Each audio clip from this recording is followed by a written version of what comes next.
ಇವತ್ತು ಮೇಯ್ನು ಮೀಟಿಂಗ್ ಮಾಡಿ ಅಧಿಕಾರಿಗಳಿಗೆ ನಿನ್ನೆ ಮಳೆ ಆಗಿದೆ. ಸೊ ಜಕ್ಕಲಮಡುವಿಗೆ ನೀರು ಎಷ್ಟು ಬಂದಿದೆ, ಈಗಿರೋ ಮಾಹಿತಿ ಪ್ರಕಾರ ನಮಗಿನ್ನ 166 ಡೇಸ್ಗೆ ನೀರು ಸಮಸ್ಯೆ ಏನಿಲ್ಲ. ಸೊ ಇನ್ನೂ ಮಳೆ ಆದರೆ ನೆಕ್ಸ್ಟ್ ಸಮ್ಮರ್ವರೆಗೂ ನಮಗೆ ವಾಟರ್ ಸ್ಕೇರ್ಸಿಟಿ ಬರ್ದಂಗೆ ಯಾವ ಥರ ಕ್ರಮ ತಗೋಬೇಕು. ಎರಡನೇದು, ಈಗ ರೈತರಿಗೆ ಬಿತ್ತನೆ ಬೀಜ ಫರ್ಟಿಲೈಸರ್ಸಲ್ಲಿ ಏನು ಸಮಸ್ಯೆ ಆಗಬಾರ್ದು ಅಂತ ಅಗ್ರಿಕಲ್ಚರ್ ಡಿಪಾರ್ಟ್ಮೆಂಟ್ ಅವ್ರಿಗೆ ಡೈರೆಕ್ಷನ್ ಕೊಟ್ಟಿದ್ದೀನಿ. ಮತ್ತು ಕೆಲವು ಅಂಗಡಿಗಳಲ್ಲಿ ಸ್ವಲ್ಪ ಡಿಮ್ಯಾಂಡ್ ಜಾಸ್ತಿ ಮಾಡ್ತಾರೆ ಅನ್ನೋದು ಗಮನಕ್ಕೆ ಬಂದಿದೆ, ಅದನ್ನು ಕಂಟ್ರೋಲ್ ಮಾಡೋಕ್ಕೆ. ಮೂರನೇದು, ಈಗೇನು ಸೋಷಿಯಲ್ ವೆಲ್ಫೇರ್ ಹಾಸ್ಟೆಲ್ಸಲ್ಲಿ ಈಗ ಎಜುಕೇಷನ್ ಟೈಮ್ ಅಡ್ಮಿಷನ್ಸ್ ಟೈಮು ಮಕ್ಕಳಿಗೇನು ಸಮಸ್ಯೆ ಆಗದಂಗೆ ಅದಕ್ಕೆ ಡೈರೆಕ್ಷನ್ ಕೊಡಲಾಯಿತು. ಮತ್ತು MG ರೋಡು ಬಜಾರ್ ರೋಡು ಈಗಾಗಲೇ 2 ನೋಟಿಸ್ ಸರ್ವ್ ಮಾಡಿದ್ದೀವಿ. ಕೆಲವರು ಇನ್ನೂ ಸ್ಪಂದನೆ ಕೊಟ್ಟಿಲ್ಲ, 3ನೇ ನೋಟಿಸ್ ಸರ್ವ್ ಮಾಡ್ತೀವಿ. ಅದಕ್ಕೂ ಸ್ಪಂದನೆ ಕೊಡಲಿಲ್ಲ ಅಂದರೆ ಅದೇನು ಕಾನೂನು ರೀತಿ ಕ್ರಮ ತಗೊಂಡು ಹೈಕೋರ್ಟ್ ಡೈರೆಕ್ಷನ್ ಪ್ರಕಾರ ಡೆಮಾಲಿಷ್ ಮಾಡ್ತೀವಿ. 5ನೇದು, ಇವತ್ತು ನಮಸ್ತೆ ಚಿಕ್ಕಬಳ್ಳಾಪುರ ಆಯಿತು, ಆಲ್ರೆಡಿ 20 ಜನ ಕೆಲಸದವ್ರನ್ನ ಕಳಿಸಿದ್ದೀವಿ ಆ ವಾರ್ಡ್ನ ಕ್ಲಿಯರ್ ಮಾಡೋಕ್ಕೆ. ಅದನ್ನು ಮತ್ತೆ ಫಾಲೋ ಅಪ್ ಮಾಡ್ತೀವಿ. ಇಷ್ಟು ಎಲ್ಲ ಅಧಿಕಾರಿಗಳ ಜೊತೆ ಚರ್ಚೆ ಆಯಿತು. ಇಷ್ಟು ಅರ್ಜಿಗಳು ನನಗೀಗ ಡೈರೆಕ್ಟಾಗಿ ಬಂದಿದೆ. ಇಷ್ಟು ಅರ್ಜಿಗಳನ್ನ ನಾನು ಪರ್ಸ್ನಲ್ಲಾಗಿ ಕೂತ್ಕೊಂಡು 1 to 1 ನಾನಿದು ನೆಕ್ಸ್ಟ್ ಜನಸ್ಪಂದನೆ ಅಷ್ಟೊತ್ತಿಗೆ ನಾನೇ ವಿಲೇವಾರಿ ಮಾಡ್ತೀನಿ. ಅಂದರೆ ಎಫೆಕ್ಟಿವ್ ಆಗಿ ಎಷ್ಟು ಸಾಧ್ಯನೋ ಅಷ್ಟು. ಇಷ್ಟು ಇವತ್ತಿನ ಡೆವಲಪ್ಮೆಂಟ್ಸು ಸರ್. ಚಿಕ್ಕಬಳ್ಳಾಪುರ ತಾಲೂಕು ಕಚೇರಿಯಲ್ಲಿ ಸಿರೇಸ್ತರೊಬ್ಬರು ಮಲ್ಲಿಕಾ ಅಂತಿದ್ದಾರೆ, ಸಿರೇಸ್ತದಾರ ಅವರು ಗಂಡ ಇಲ್ಲಿ ದರ್ಬಾರ್ ಮಾಡ್ತಾ ಇದ್ದಾರೆ, ಅವ್ರು ಹೇಳ್ದಂಗೆ ಅವ್ರು ಕೇಳ್ತಾ ಇದ್ದಾರೆ ಅಂತ ತುಂಬ ಆರೋಪಗಳು. ಈಗ ನೀವು ನನ್ನ ಗಮನಕ್ಕೆ ತಂದಿದ್ದೀರಾ, ನಾನು ಇಮಿಡಿಯೇಟಾಗಿ ಕನ್ಸರ್ನ್ ಅಥಾರಿಟೀಸ್ ಮಾತಾಡಿ ಹಂಗೇನಾದ್ರು ಇದ್ದರೆ ಔಟ್ಸೈಡರ್ಸ್ ದರ್ಬಾರೆಲ್ಲ ಇಲ್ಲಿ ನಡೆಯಲ್ಲ ಸರ್, ಹಂಗೇನಾದ್ರು ಇದ್ದರೆ ನಾನು ಕಡಿವಾಣ ಹಾಕಿಸ್ತೀನಿ. ಈಗ ನನ್ನ ಗಮನಕ್ಕೆ ತಂದಿದ್ದೀರಾ, ನಾನು ಇಮಿಡಿಯೇಟಾಗಿ ಮಾತಾಡ್ತೀನಿ ಸರ್. ಸರ್, ಚಿಕ್ಕಬಳ್ಳಾಪುರದಲ್ಲಿ ಒಂದು ದಿವಸ ಪೂರ್ತಿ ಜನಸ್ಪಂದನ ಮಾಡೋದು, ವಾರಕ್ಕೊಂದು ದಿವಸ ಇಲ್ಲೇ ಸಿಕ್ಕಿ ಜನಗಳಿಗೆ ಅವೈಲಬಿಲಿಟಿ ಇರಬೇಕು ಅನ್ನೋದು ಒಂದು ಒತ್ತಾಯ. ಇರ್ತೀನಿ ಸರ್, ನಾನು ಇನ್ಮೇಲೆ ಇರ್ತೀನಿ. ನಾನು ಈಗ ಚುನಾವಣೆ ಆ್ಯಕ್ಚುಲಿ ಸರ್ ನನ್ನ ವೆಬ್ಸೈಟಲ್ಲಿ ನಾನು ಒಂದು 3-4 ಅದು ಮಾಡ್ತಿದ್ದೀನಿ. ಬಟ್ ಇದನ್ನು ಖಂಡಿತವೂ ನಾನು ಇದನ್ನು ಮಾಡಿ ಇನ್ಮೇಲೆ ವಾರಕ್ಕೆ 2 ದಿನ ಆದರೂ ಕೂತು ಮನೆ ವಿಸಿಟ್ ಮಾಡ್ತೀನಿ ಸರ್. ಎಷ್ಟು ಅರ್ಜಿಗಳು ಬಂದಿದೆ, ಯಾವ ರೀತಿ? ಇವತ್ತು ನನಗೆ ಗೊತ್ತಿರೋ ಪ್ರಕಾರ ತುಂಬ ಅರ್ಜಿ ಬಂತು ಕಳೆದ 3 ತಾಸಿಂದ. ಇದನ್ನು ನಾನು ಲಿಸ್ಟ್ ಪಬ್ಲಿಷ್ ಮಾಡ್ತೀನಿ, ನಿಮಗೆ ಮೀಡಿಯಾ ಗ್ರೂಪ್ಗೆ ಹಾಕ್ತೀನಿ. ಎಷ್ಟು ಅರ್ಜಿಗಳು ಬಂದಿದೆ, ಏನಾಗಿದೆ, ಅದರ ಸ್ಟೇಟಸ್ ಏನು ಅಂತ ನಾನು ನಿಮಗೆ ಪಬ್ಲಿಷ್ ಮಾಡ್ತೀನಿ ಸರ್. ಸರ್, ಅಭಿವೃದ್ಧಿ ಮತ್ತು ಯೋಜನೆಗಳ ವಿಚಾರದಲ್ಲಿ ಏನು ಅನುದಾನ ತರುವಂಥದ್ದು ಹೊಸ ಡೆವಲಪ್ಮೆಂಟ್ ಸ್ಕೀಮ್ಗಳೇನಿದೆಯಾ ಸರ್?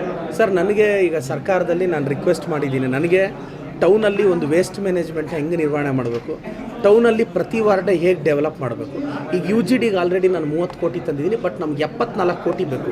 ನಾನು ನಗರದ ಜನತೆನ ವಿನಂತಿಸ್ತೇನೆ, ಮಳೆ ಜೋರಾಗಿ ಬಂದಾಗ ನಿಮಗೆ ನೀರು ಮನೆಗೆ ಬರುತ್ತೆ ಅನ್ನೋ ಸಮಸ್ಯೆ ಇದೆ.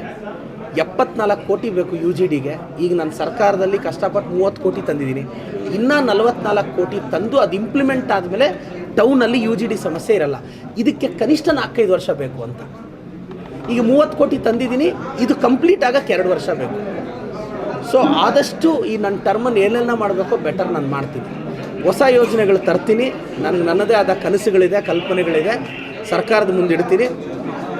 ಚಿಕ್ಕಬಳ್ಳಾಪುರನ ತುಂಬ ಒಂದು ವಿಸಬಲ್ ಚೇಂಜ್ ತೋರಿಸ್ತೀನಿ ಸರ್. ಈಗ ನೋಡಿ, ಕಂದ್ವಾರದ ರೋಡು 10 ವರ್ಷದಿಂದ ಆಗಿಲ್ಲ, 8 ಕೋಟಿ ಹಾಕಿದ್ದೀನಿ. ಈಗ ಗುದ್ಲಿ ಪೂಜೆ ಸ್ಟಾರ್ಟ್ ಆಗುತ್ತೆ ಸರ್. ಸರ್, ಚಿಕ್ಕಬಳ್ಳಾಪುರ ಕ್ಷೇತ್ರದಲ್ಲಿ ನಿಮ್ಮ ಗಮನಕ್ಕೆ ಬಂದಿರೋ ಸಮಸ್ಯೆಗಳೇ ಮೇಜರ್ ಆಗಿ ಬಂದಿರೋದ ಸರ್? ಬಂದಿರೋದು ಸರ್, ಜನರಲ್ಲಾಗಿ ತುಂಬ ಜನ UGDದು ಹೇಳ್ತಾ ಇದ್ದಾರೆ, ಖಾತೆದು ಹೇಳ್ತಾ ಇದ್ದಾರೆ. 14,000 ಖಾತೆ ಪೆಂಡಿಂಗ್ ಇದೆ. ಅದು ಏನಾಗ್ಬಿಟ್ಟಿದೆ, ಎ ಖಾತಾ ಬಿ ಖಾತಾ ಅಂತ ಅರ್ಬನಲ್ಲಿದೆ, ನಮ್ಮಲ್ಲಿಲ್ಲ. ಸೊ ಕ್ಯಾಬಿನೆಟ್ ಆರ್ಡರ್ ಏನಾದರೂ ಆದರೆ ಅದು ಖಾತೆ ಆಗುತ್ತೆ. ನಾನು ಜನಕ್ಕೆ ಭರವಸೆ ಕೊಡ್ತೀನಿ, ಖಾತೆ ಮಾಡಿಕೊಡೋದು ನನ್ನ ಜವಾಬ್ದಾರಿ. ನಾನು ಮನೆಗೂ ಬರ್ತೀನಿ, ಆ ಖಾತೆದು ಸಮಸ್ಯೆ ಬಗೆಹರಿಸ್ತೀನಿ. ಆದಷ್ಟು ನಗರಸಭೆನ ಖಾತೆ ವಿಚಾರದಲ್ಲಿ ನೆನ್ನೆನೂ ಒಂದು ಸರ್ಜರಿ ಆಗಿದೆ. ಖಾತೆಯಲ್ಲಿ ಕೆಲವರು ಕಾಸು ಮುಟ್ತಿದ್ದಾರೆ ಅನ್ನೋದು ಕೆಲವು ಬಂತು, ಎಲ್ಲರನ್ನೂ ಇದು ಮಾಡಿದ್ದೀನಿ. ನಗರಸಭೆಯಲ್ಲಿ ಯಾರಾದರೂ ಅಧಿಕಾರಿಗಳೇನಾದರೂ ಇದು ಮಾಡಿದ್ರೆ ಮುಲಾಜಿಲ್ಲದೆ ಎತ್ತು ಬಿಸಾಕ್ತೀವಿ. ಬಟ್ ಆದಷ್ಟು ನಾವು ಟ್ರಾನ್ಸ್ಪರೆನ್ಸಿ ಥರ ಟ್ರೈ ಮಾಡ್ತೀವಿ ಸರ್. ಸಬ್ ರಿಜಿಸ್ಟ್ರಾರ್ ಆಫೀಸ್ಗಳಲ್ಲಿ ಮಧ್ಯವರ್ತಿಗಳ ಅವಳಿ ಜಾಸ್ತಿ ಇಲ್ಲ, ನಾನು ಸಬ್ ರಿಜಿಸ್ಟ್ರಾರ್ಗೂ ಡೈರೆಕ್ಷನ್ ಕೊಟ್ಟಿದ್ದೀನಿ, ಹಂಗೆ ಯಾರಾದರೂ ಮಧ್ಯವರ್ತಿಗಳಿದ್ರೆ ದಯವಿಟ್ಟು ಕಂಪ್ಲೇಂಟ್ ರೈಸ್ ಮಾಡಿ. ನೋಡಿ, ನನ್ನ ಹಂತದಲ್ಲಿ ನಾನು ಪ್ರಾಮಾಣಿಕವಾಗಿ ಹೇಳಬಲ್ಲೆ, ನನ್ನ ಹಂತದಲ್ಲಿ, ನಮ್ಮ ಮಿನಿಸ್ಟರ್ ಸಾಹೇಬ್ರ ಹಂತದಲ್ಲಿ ಖಂಡಿತವಾಗೂ ನಾವು ಭ್ರಷ್ಟಾಚಾರಕ್ಕೆ ಕಡಿವಾಣ ಹಾಕಿದ್ದೀವಿ. ಬಟ್ ಲೋಯರ್ ಲೆವೆಲ್ ಕರಪ್ಷನ್ನ ಆದಷ್ಟು ಸ್ಲೋಲಿ ತೆಗಿತೀವಿ. ನೋಡಿ, ಈಗ ನಗರಸಭೆ ಖಾತೆ ವಿಚಾರದಲ್ಲಿ ಮಧ್ಯವರ್ತಿಗಳನ್ನ ಯಾರನ್ನೂ ಇಂಟರ್ಫಿಯರ್ ಮಾಡ್ತಿಲ್ಲ. ಈಗ ಕೆಲವರೆಲ್ಲ ಮಧ್ಯವರ್ತಿಗಳು ನಗರಸಭೆಯೆಲ್ಲ ನನಗೇ ಕೊಟ್ಟುಬಿಡು ಅಂದರು. ಅವ್ರನ್ನ ಕೇರ್ ಮಾಡದೇ ಇರೋದಕ್ಕೆ ಮೊನ್ನೆ ಎಲ್ಲ ಪಕ್ಷಗಳೆಲ್ಲ ಬದಲಿಸಿ ಏನೇನೋ ಮಾಡಿದ್ರು. ಈಗ ಕೆಲವರಲ್ಲಿರೋ ಕ್ಲರಿಕಲ್ ಸೆಕ್ಷನ್ ಅವ್ರು ತಪ್ಪು ಮಾಡ್ತಿದ್ದಾರೆ. ನಿನ್ನೆ 2 ಟ್ರಾನ್ಸ್ಫರ್ ಮಾಡಿದ್ದೀವಿ. ಸೊ ಮತ್ತೆ ಕ್ಲರಿಕಲ್ ಸೆಕ್ಷನಲ್ಲಿ ಇದು ಬಂದರೆ ನಾವು ಕ್ರಮ ತೊಗೊತೀವಿ. ಲೋಯರ್ ಲೆವೆಲ್ ಕರಪ್ಷನ್ ನಾನು ಖಂಡಿತವಾಗೂ ಸರ್ ಲೋಯರ್ ಲೆವೆಲ್ ಇದನ್ನು ನಾನು ತಡಿತೀನಿ. ನಾನು KBG ಸಾಹೇಬ್ರ ಗಮನಕ್ಕೂ ತರ್ತೀನಿ. ಈಗ ನೀವು ಹೇಳಿದ್ದೀರಾ, ನಾನು ಸೀರಿಯಸ್ಸಾಗಿ ಪತ್ರ ಬರೆದು ಸಮಸ್ಯೆ ಬಗೆಹರಿಸ್ತೀನಿ. ನಗರಸಭೆಯಲ್ಲಿ ಈ ರೀತಿ ಆಗಕ್ಕೆ ಕಾರಣ ಏನಂದರೆ 20-30 ವರ್ಷದಿಂದ ಅಲ್ಲೇ ಬೇರು ಬಿಟ್ಟು ಇಲ್ಲೇ ಇರೋ ಲೋಕಲ್ ಅವರು ಇರೋದೇ ಸಮಸ್ಯೆ. ತೆಗಿಸ್ತೀನಿ ಸರ್, ಎಲ್ಲರೂ ಇದ್ದಾರೆ ಸುಮಾರು 20-30 ವರ್ಷದಿಂದ ಒಂದೇ ಹುದ್ದೆಯಲ್ಲಿದ್ದಾರೆ, ಅಲ್ಲೇ ಇದ್ದಾರೆ, ಅವರೇ ಸಮಸ್ಯೆ ಅಂತ.